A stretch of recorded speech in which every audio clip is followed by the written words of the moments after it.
자, 오늘 야고보서 강의 10번째입니다. 생명의 언어 훈련이라는 제목으로 말씀을 나누겠습니다. 사실 이 본문은 지지난 주간에 우리가 살펴보았던 본문입니다. 근데 말의 중요성을 한 번 더 이 본문을 가지고 말에 관한 얘기를 여러분과 나누고 싶습니다. 말이 너무 중요하니까, 언어가 너무 중요하기 때문에 우리 인생의 결정적인 요소이기 때문에 한 번 더 다루는 게 필요하겠다. 야고보는 이 본문 전체에서 말의 실수가 우리가 다 있다고 그랬어요. 말에 실수가 없으면 온전한 사람이에요. 근데 다 말에 실수가 있기 때문에 이 땅에 온전한 사람은 아무도 없는 것입니다. 또 야고보는 말의 영향력에 대해서 얘기했어요. 아주 작은 현대, 이게 어마어마한 영향이에요. 조그마한 불이 산을 태우는 것처럼 이 혀가 엄청난 영향력을 갖고 있다. 또 이 말에는 독성이 있다. 독이 있다는 거예요. 악이 나오는 거예요. 그러면서 야고보는 뭐라고 얘기합니까? 혀를 길들일 자가 없다는 거예요. 다 길들이는데 혀는 길들이기가 어려워. 길들일 수가 없다. 그러면서 또 뭐라고 얘기합니까? 말에 대해서는 심판이 있다는 거예요. 우리가 말한 대로 심판을 받을 것이다. 자, 야고보는 혀를 통제하기 어려운 부정적 견해를 밝힌 것으로 보이지만 그렇다고 우리가 포기하라는 말씀은 아니죠. 언어에 힘들지만 그 언어를, 이 혀를 길들여야 한다는 것입니다. 자, 언어의 습관이 우리의 삶을 결정한다면 이것은 우리가 당연히 다듬어 가야 되는 것입니다.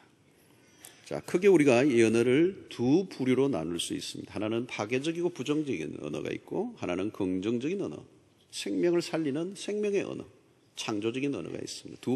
크게 나누면 두 개예요.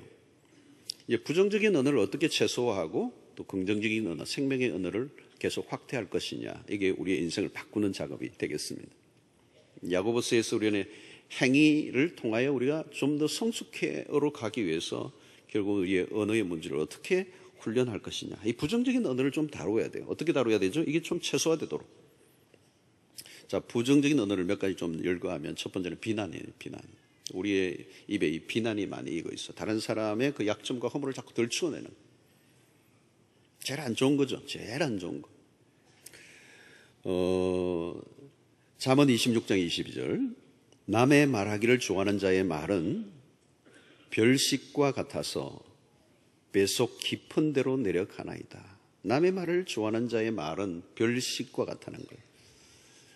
즐기는 거죠. 즐기는 거. 이 좋지 않은 정보를 계속 흘리는 사람들이 있습니다. 다른 사람의 그 평판을 자꾸 깎아내리는 사람들. 자, 이런 사람들에 대해서 디모데전서 5장 13절, 오늘 성경 구절이 좀 많이 있습니다. 또 그들은 게으름을 익혀 집집마다 돌아다니고, 이게 신방은 아닙니다. 이거는 집집마다 돌아다니고, 요즘은 돌아다닐 필요도 없어요. 인터넷이 있어서 핸드폰으로 다 되니까 아주 그냥 SNS로 확실하게 할 수가 있죠.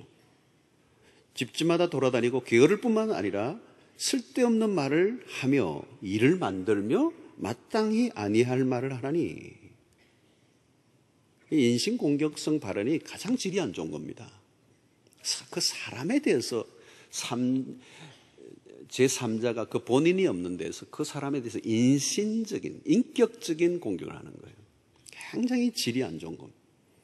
그래서 말을 만들어 퍼뜨리는 사람들, 그 이유는 뭐예요? 한가한 사람들. 게으른 사람들이 쓸데없는 말을 만들고 일을 만든다는 것. 자신의 일에 최선을 다하는 사람들은 남의 일에 참견할 시간이 없어요. 두 번째는 과장입니다. 과장. 엄청난, 굉장히 절대로 죽어도 손에 장을 찢어도 이런 사람.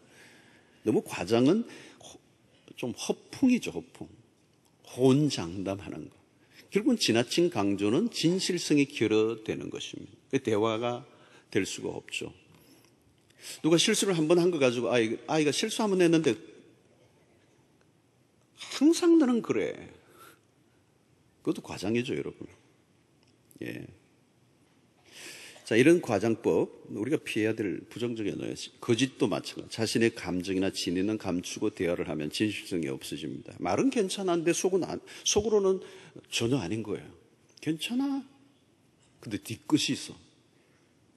이 갈등을 만드는 요소예요. 자신의 분명한 것들을 표현하지 않는 문화가 있어요, 우리 안에. 굉장히 이게 서구의 문화하고 많이 충돌하는 문화예요. 이게 좀 문화의 차이가 있습니다만은, 자, 이런 우리 정직하게 표현하는 것들. 아첨, 이것도 거짓의 일종이죠. 이간질하는 거, 거짓이에요. 이 거짓은 모든 관계를 깨는 것입니다. 그래서 말에 있어서 가장 핵심적인 것은 진실성. 사실을 사실대로 얘기하는 것. 자, 네 번째 폭은 이 파괴적인 것이죠. 상대의 인격을 건드리는 것. 그 사건에 대해서 얘기하면 되는데 그 사건을 넘어서 그 사람에 대해서 건드리는, 자존심을 건드리는 것. 부부 간에 대화할 때도 남자의 자존심을 건드리는 것, 능력을 건드리는 것. 당신이 뭘 할 수 있어? 지금까지 잘한 게 뭐가 있어? 이건 굉장히 이게 건드리는 거죠. 능력을 건드리는 것.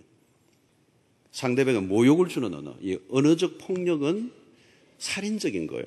언어 폭력을 간단하게 얘기하면 안 돼. 차라리 아이가 몽둥이를 때려서 뼈가 부러져도 그건 3개월이면 나아요. 그런데 언어는, 말로 폭력은 일평생 안 빠져나와요. 한 번 준 말은 안 빠져나와요. 일생의 말이, 언어적 폭력이 그 아이의 세계를 지배하는 거예요. 그래서 거칠고 과격한 혀는 사람을 경노하게 한다. 조그마한 아이도요, 그 말로 과격한 언어를 쓰면 화를 내죠. 잠언 15장 4절. 온순한 혀는 곧 생명나무이지만 패역한 혀는 사람을 상하게 하느니라. 다섯 번째, 욕 있죠. 욕. 주님은 욕을 받으시되 대신 욕하지 않으셨다. 베드로전서 2장 23절. 욕을 당하셨지만 맞대어 욕하지 않으셨다. 예수님은 욕을 막 들었지만 욕을 반응하지 않으셨어요. 예, 이게 한국 안에 있는 그 우리의 문화 안에 억눌림의 문화가 있는 겁니다. 한이 있습니다. 그래서 그것을 카타르시스로 하는 거죠. 그게 욕이라도 해야 살 것 같은 이 카타르시적 기능이 있었습니다. 그런데 여러분, 이게 뭘까요? 그리고 이것은 우리를 더럽히는 거, 우리의 영혼을. 구강청결제를 쓰면 뭐 하겠습니까, 여러분? 하루 3번 치아를 닦으면 뭐 하겠어요, 여러분? 깨끗한 언어를 사용해야 깨끗한 입이 되는 거죠.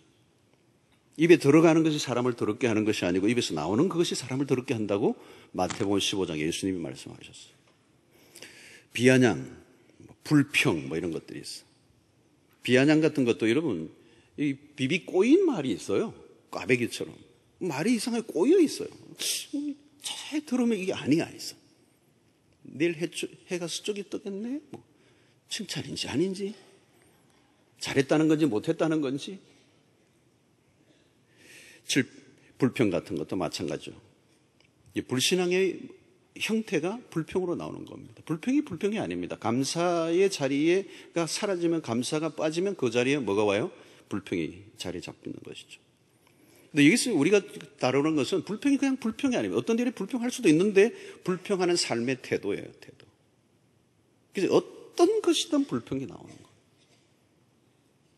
이게 부정적인 것입니다. 그렇죠? 또 너무 말을 많이 하는 것, 수다하는.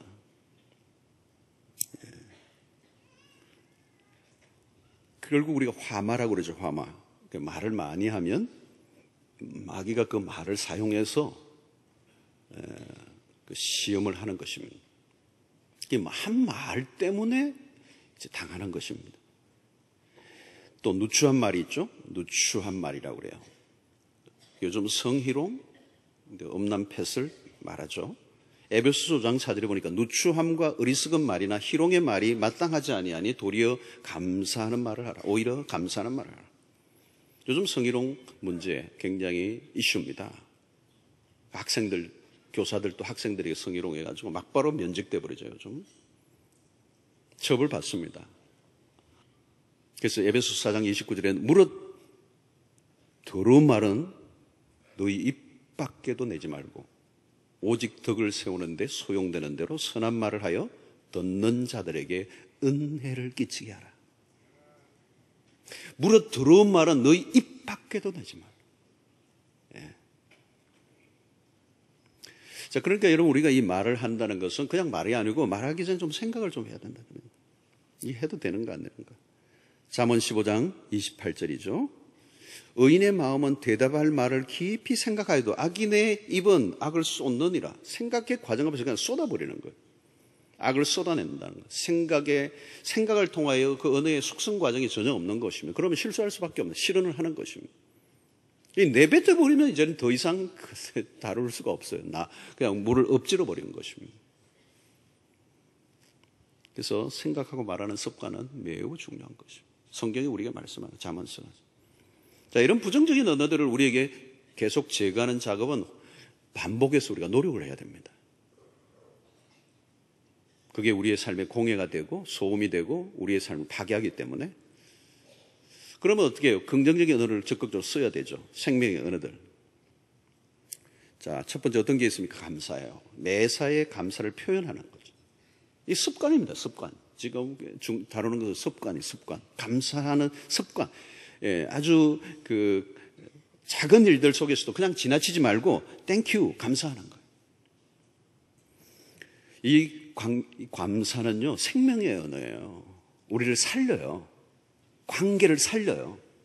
관계에 결속감을 주게 해요. 삶이 더 풍성하게 돼요. 이게 생명의 언어예요. 감사는 천국 방언이에요. 할렐루야. 자, 두 번째는 축복이에요. 축복이 생명의 언어입니다. 다른 사람을 축복하는 거예요. 오늘 성도들에게는 축복권이 있는 거예요. 로마서 12장 14절은 어디까지 축복하라고 그랬죠? 너희를 박해하는 자를 축복하라. 와우. 축복하고 저주하지 말라. 여러분, 우리는 어떤 경우에도 저주하면 안 돼요. IS가 왜 저렇게 분노하죠? 그 안에 분노가 있는 거예요. 한맺힘이 있는 거예요. 서자의 스러움이 있어요. 이슬람에, 중동에. 그들을 우리가 축복해야 돼요. 9.11 테러 일어났을 때 우리가 그들을 축복했어야 돼. 너희들이 이렇게 했었지만 우리는 너무 아프지만 난 당신들을 축복한다. 그러고 해결을 했어야 되는데 그냥 쏟아 부어버렸잖아요. 이라크를 하면서 그냥. 그러니까 이 전쟁이 끝이 없어요. 지금도 마찬가지죠. 지금도 서방에 막 쏟아붓지만 이게 더 세계적으로 일파만파로 자폭 테러가 더 늘어나요. 해결 방법이 아니에요. 해결의 방법은 축복인 줄로 믿습니다. 누구든지 저주하죠. 왜? 하나님의 DNA는요, 축복이에요. 하나님은 한 영혼이라도 멸망받는 걸 원치 않으세요. 잠언 18장 21절. 아주 유명한 말씀이죠. 죽고 사는 것이 혀의 힘에 달렸나니 혀를 쓰기를 좋아하는 자는 혀의 열매를 먹으리라. 여러분, 죽고 사는 게 혀에 건져 있다는 거. 이 말의 반성. 전에 일본 여러분 학자제 얘기도 한번 한 적이 있지만 물을 가지고 물에다가 막 저주를 하면 물의 입자가 다 깨져 버린다는 거예요. 물을 마시기 전에 저주를 하면 물의 입자가 다 깨지는데 막 사랑의 언어, 축복의 언어를 하니까 물의 입자가 육각수가 돼버려요. 애비양, 그게 중요한 게 아니라 축복을 해야 돼요. 여러분, 사람의 몸의 70%가 물이에요. 물. 축복을 해보라고요. 이 나무도 저주를 하면 죽어버려요. 축복하면 살아요. 여러분, 관계 안에 축복이 얼마나 중요하죠. 생명의 언어가 축복인 거예요. 축복. 그런데 여러분, 우리가 축복하는데 너무 소극적이에요. 소극적. 여러분 자녀들을 위하여 정말 축복을 해 주신 적이 언제예요? 여러분들 가족을 위해서, 여러분들 주변에 있는 사람들을 위해서 얼마나 간절하게 축복에 대해서 소극적이에요. 날마다 축복하셔야 돼요. 그러면 살아나는 역사가 있게 되는 거예요. 아무리 예를 먹여도 절대 저주스러운 말을 하면 안 돼요. 막 이렇게 올라도 축복이 나와야 돼요. 세 번째는 격려, 칭찬입니다. 켄 블랜차드가 칭찬은 고래도 춤추게 한다. 그렇게 했죠? 그런 책을 지었어요. 미국의 LA 밑쪽에 시월드 거기에서 보고 느낀 걸 얘기해요. 고래도 칭찬하니까 춤을 막 추는 거예요. 그냥 춤추는 게 아니에요. 고래가 칭찬을 한 거예요. 쓰다듬어주고 굿보이 그러면서 또 생선 딱 하나 주고 이러니까 막 춤을 추는 거예요. 이런 비판을 잘하고 부정적인 말을 하는 사람들은 자아상이 어두워요. 자기 자신에 대해서도 비관적이에요. 다른 사람을 사물과 사건에 대해서도 부견적으로 볼 수밖에 없는 거죠. 참 안타까운 겁니다. 칭찬은 밝은 자아상을 가진 사람들이 할 수 있습니다. 좋은 면, 긍정적인 면을 보는 습관을 가져야 돼요. 칭찬도 여러분 습관입니다. 습관. 칭찬을 연습해 하셔야 돼요. 안 해보면 잘 안 돼요. 여러분 아이에게도 칭찬을 해줘야 되는데 그 칭찬을 잘 안 하는 거예요. 율법적인 가정이죠. 이 칭찬을 참 많이 받고 자란 아이들은 자존감이 굉장히 높습니다. 너무너무 축복이죠, 그건. 그런 가정에서 자란 아이는 너무너무 축복이죠. 근데 우리가 이 칭찬하는 문화, 말을 잘 안 하는 문화니까 칭찬 또 오죽하겠어요. 칭찬을 자꾸 입이 막 말해서 자꾸 해주는 거예요. 우리 아이도 마찬가지입니다. 현재의 모습을 보고 칭찬하지 못하죠, 사실은. 아이들 자녀를 키워본 분들은 다 아시지만 현재의 모습을 보면서 칭찬할 만한 자녀는 2%밖에 안 돼요. 대부분은 욕을 먹어도 싸요. 그런데 어떻게 해야 되죠? 그 아이의 미래를 보면서 칭찬하는 거예요. 그 미래를 막고 넣으실 하나님을 신뢰하고 칭찬하는 거예요. 비록 지금은 그렇지 않지만 미래에 하나님이 어떻게 하실지. 저는 아이 양육법이 그거예요. 칭찬밖에 없어요. 그런데 그 말대로 돼요. 말대로 돼요. 말이 씨앗이고 말을 뿌린 대로 거두는 거잖아요. 믿음이 필요한 것입니다. 믿음이 필요한. 그 다음에 용서, 사과하는 거. 이거 매우 중요해요, 여러분. 우린 실수하잖아요, 다. 캠 블랜차드가 또 다른 지연 책이 하는데 진실한 사과는 우리를 춤추게 한다. 그런 책을 지었어요. 여러분, 누구나 실수할 수 있어요. 문제는 실수를 인정하는 용기가 필요해요. 그런데 많은 사람들이 실수를 하고도 죽어도 인정을 안 하는 거예요. 그래서 자기를 방어하고 변호하고 정당화하고 위기를 모면하려고 변명으로 일관하면 그 실수로 갈 길이 없는 거예요. 자, 은혜로운 말들을 해야 되죠. 생명의 은혜는 은혜로운 것입니다. 골로새서 4장 5절로 6절. 외인에게 대해서는 지혜로 행하여 세월을 아끼라. 너희 말을 항상 은혜 가운데서 소금으로 맛을 냄과 같이 하라. 그리하면 각 사람에게 마땅히 대답할 것을 알리라. 이런 말이 다 똑같은 말이 아니에요. 예쁜 말이 있어요. 이왕이면 예쁜 말을 해야죠. 언쟁반의 금성화 같은 경우에 합당한 말, 맛깔이 나는 말, 향기가 있는 말, 긴 여운을 주는 그런 아름다운 말들, 생명력 있는 언어들을 사용하는 거예요. 결국은 은혜를 받으면 은혜로운 말이 흘러나오는 거예요. 자, 그러면 오늘 우리는 이런 훈련들을 하기 위해서 구체적으로 3가지, 오늘 아침에 붙들어야 될 굉장히 중요한 훈련 3가지를 말씀드리고 마치려고 하는. 첫 번째는 침묵 훈련이에요. 생명 있는 언어를 사용하려고 하면 침묵 훈련이 필요합니다. 어니 젤린스키라고 하는 사람이 지은 느리게 사는 즐거움이라는 명저가 있습니다. 그런 이 책에서 이런 말을 해요. 말을 하고 있을 때는 아무것도 배우지 못한다. 내가 말을 하고 있는 동안은 아무것도 못 배우고 있는 거예요. 말을 하는 데 집중하고 있기 때문에.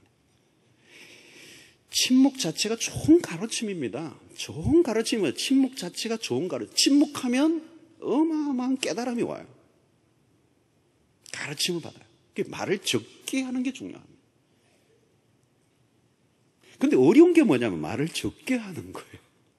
이게 참 어려워요. 여러분, 오늘 현대사회는 모두가 아는 것 많고 하고 싶은 말은 꽉 차 있는 사람들만 꽉 있어요. 근데 다 들으려고 하지는 않거든요. 왜 상대의 말을 못 들어요? 내가 하고 싶은 말이 너무 많으니까. 말을 하지 않고는 살 수가 없어요. 적게 하는 훈련이 쉽지 않습니다. 자, 잠언 10장 19절. 말이 많으면 허물을 면하기 어려우나 그 입술을 제어하는 자는 지혜가 있느니라. 신앙생활에서 매우 중요한 훈련 중에 하나가 침묵입니다. 침묵. 이 침묵의 방에서 우리는 비로소 하나님과 독대가 이루어지는 거예요.